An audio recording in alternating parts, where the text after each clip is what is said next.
Hello students, welcome to Deepak Study Point. In today's class, we will do class 10th, chapter number 1, real numbers.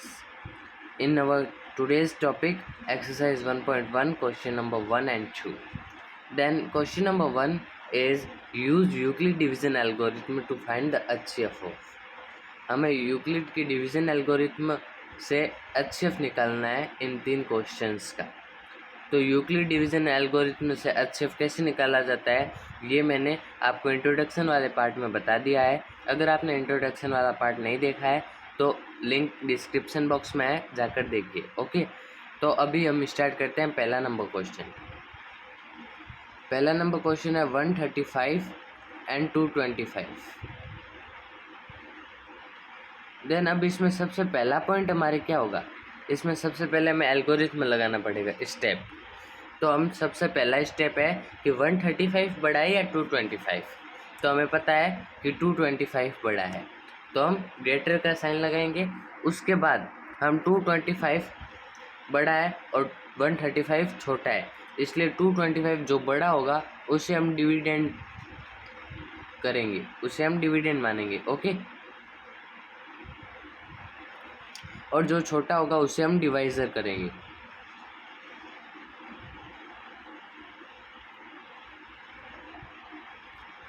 Okay, उसके बाद क्या करेंगे, अब ये सब हमने कर लिया, अब इसको डिवाइड करते हैं। तो 135 को तो हमने डिवाइजर माना था और 225 को हमने डिविडेंड माना था। ओके, तो 135 और 225 का ये डिवाइड करना है हमें।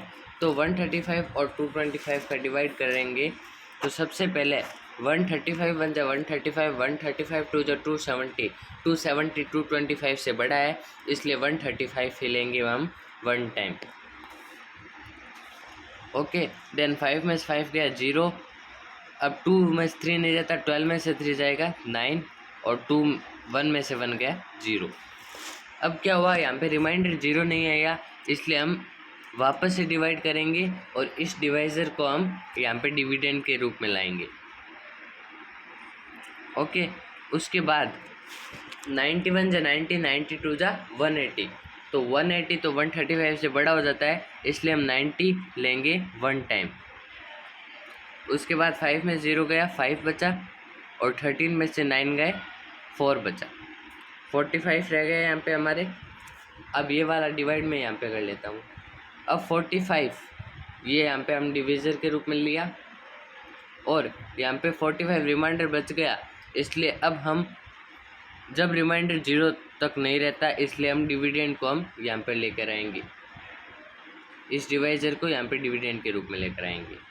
उसके बाद क्या करेंगे, 45 बन जा 45, 45 टू जा 90, ये 2 टाइम्स कम्प्लीटली डिवाइड हो जाता है और यहाँ पे आ जाता है 0। जब रिमाइंडर 0 आ जाता है तो उसका डिवाइज़र हमारा अच्छे हो जाता है, तो इसका अच्छे होगा हमारे 45।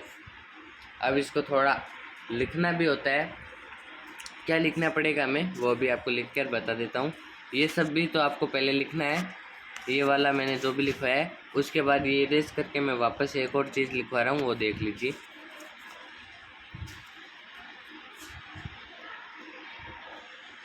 सबसे पहले तो हम लिखेंगे 225 is equal to 135 into 1 plus 90। ये हम a is equal to b q plus r वाली फॉर्म में लिख रहे हैं, जैसे मैंने यहाँ पे किया है कि 135 इंटू 1 प्लस 90। ओके, उसके बाद हम लिखेंगे 135 is equal to 90 into 1 plus 45 plus 45। ये हमने सेकंड लिखा है 90 इंटू 1 प्लस 45। उसके बाद थर्ड वाला हम लिखेंगे 90 is equal to 45 into 2 plus 0। जब रिमाइंडर 0 आ जाता है तो वो उसका डिवाइज़र होगा वो हमारे HCF होगा, तो 45 हमारा HCF होगा। अब हम इसको लिखेंगे कैसे, तो मैं आपको लिखकर भी बता देता हूँ। When remainder is 0, when remainder is 0, when remainder is 0, then divisor is HCF, then divisor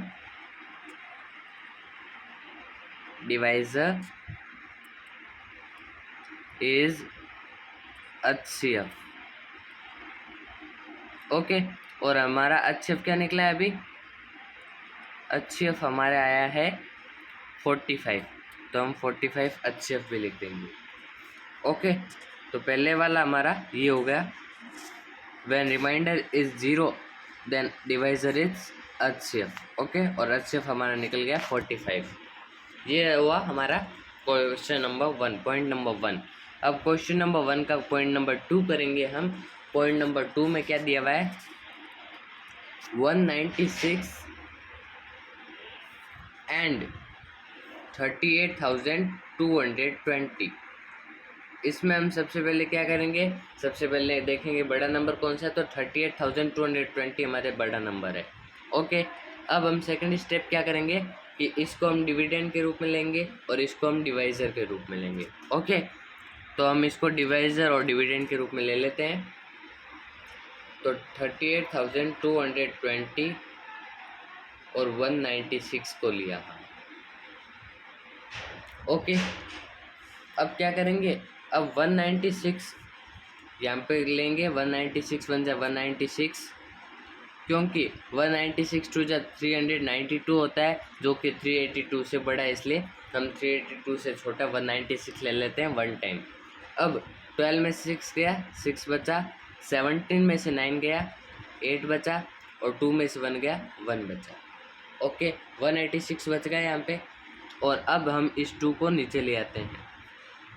अब 1862 से या 1862 से पहले कौन सा नंबर है जो कि 196 का मल्टीपल है, तो वो होगा 1764 और वो होगा 9 टाइम।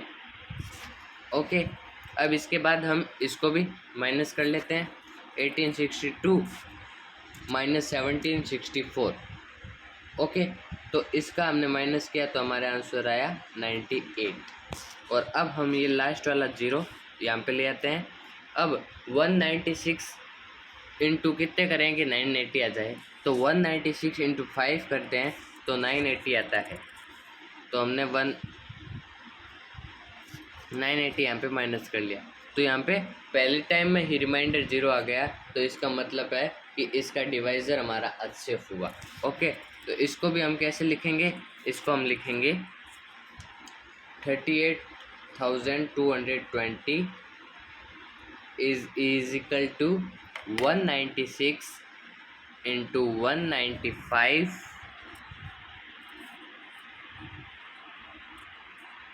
प्लस 0। ओके, और सेकंड जैसे हमने पॉइंट नंबर 1 में लिखा था, when remainder is 0 then divisor is HCF, वैसे हम यहाँ पे लिख लेंगे। उसके बाद हमारा HCF क्या निकला, इसका HCF निकला 196। तो ये था पॉइंट नंबर 2। ओके, अब इसका पॉइंट नंबर 3 कर लेते हैं। पॉइंट नंबर 3 है 867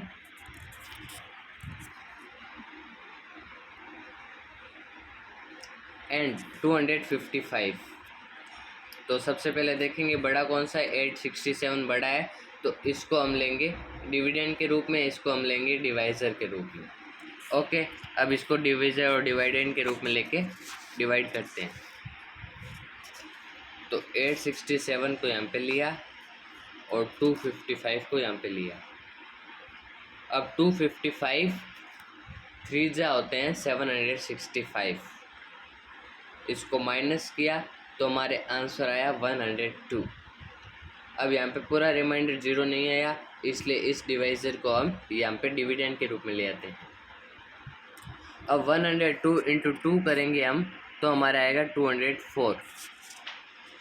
अब 255 में से 204 माइनस करेंगे तो आएगा 51। अब यहाँ पे भी रिमाइंडर 0 नहीं आया, इसलिए यहाँ वाला डिवाइज़र हम यहाँ पे डिविडेंड के रूप में ले आएंगे। अब हम क्या करेंगे, 51 इंटू 2 करेंगे तो हमारे आएगा 102, और 102 माइनस 102 आया 0। देन जब भी 0 बच जाए यहाँ पे रिमाइंडर के रूप में, तो उसका डिवाइज़र हमारा HCF होगा। तो ये तो डिवाइड करके बता दिया मैंने आपको, ऐसे होगा। अब इसको फॉर्म में कैसे लिखेंगे वो भी करके देख लेते हैं अभी हम। सबसे पहले लिखेंगे 867 इज इक्वल टू 255,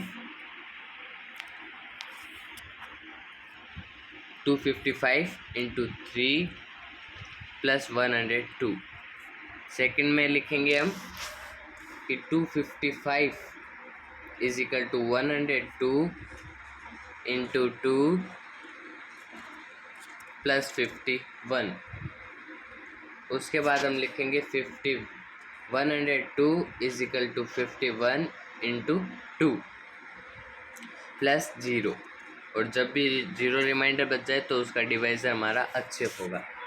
तो हम इसमें भी लिखेंगे when remainder is 0 then divisor is HCF, और इसका HCF हमने क्या निकाला अभी, इसका HCF हमने निकाला है 51।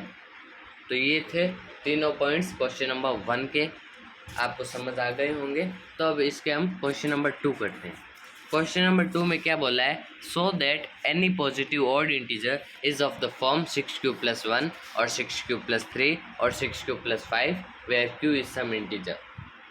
ये क्या बोल रहा है, ये बोल रहा है कि कोई भी पॉजिटिव का ऑड इंटीजर क्या होंगे, 1 3 5 7 9 11 10 11 13 15 एट्सेट्रा। तो ये क्या बोल रहा है, पॉजिटिव के ऑड इंटीजर वो 1 3 5 7 प्लस के होने चाहिए, माइनस में नहीं होने चाहिए, और इंटीजर। ओके, तो पॉजिटिव के ऑड इंटीजर उनको हम इस फॉर्म में लिख सकते हैं क्या, ये हमें प्रूव करना है। सो दैट ओके, तो हम इस क्वेश्चन में सबसे पहले क्या करेंगे, हम इस क्वेश्चन में सबसे पहले लिखेंगे according to the question. According to the question, okay, तो अकॉर्डिंग टू द क्वेश्चन लिख लिया हमने। अब हम क्या करेंगे, अब हम करेंगे, हमने सबसे पहले स्टैंडर्ड फॉर्म पढ़ी थी इसमें कि A is equal to BQ + R। तो हम यहाँ पे लिख लेते हैं A is equal to BQ + R। ये हमने लिख लिया, A is equal to BQ + R। अब हम क्या करेंगे, अब यहाँ पे बोल रहा है कि Q इज सम इंटीजर, यहाँ पे Q क्वेश्चन सम इंटीजर है। तो यहाँ पे हम अब सबसे पहले क्या करेंगे, A is equal to 6Q, यहाँ पे B हमारे हमें अभी दे दिया है कि 6 है, ऊपर अभी हमें दिया था कि 6 है, तो 6Q + 1। अब इसके पॉसिबल रिमाइंडर्स ऑफ 6Q + 1 क्या होंगे, रिमाइंडर्स, इसके पॉसिबल रिमाइंडर्स क्या हो सकते हैं वो हम देखेंगे। तो हम सबसे पहले यहाँ पे लिखेंगे possible remainders of 6Q + 1 R. Possible remainders of 6Q + R क्या होंगे, तो ये हमारे गलत हो गया है, वापस से कर लेते हैं।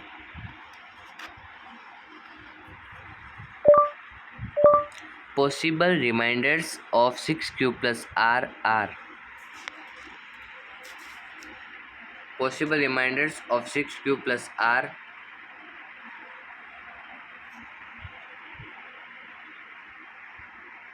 possible reminders of 6Q + 1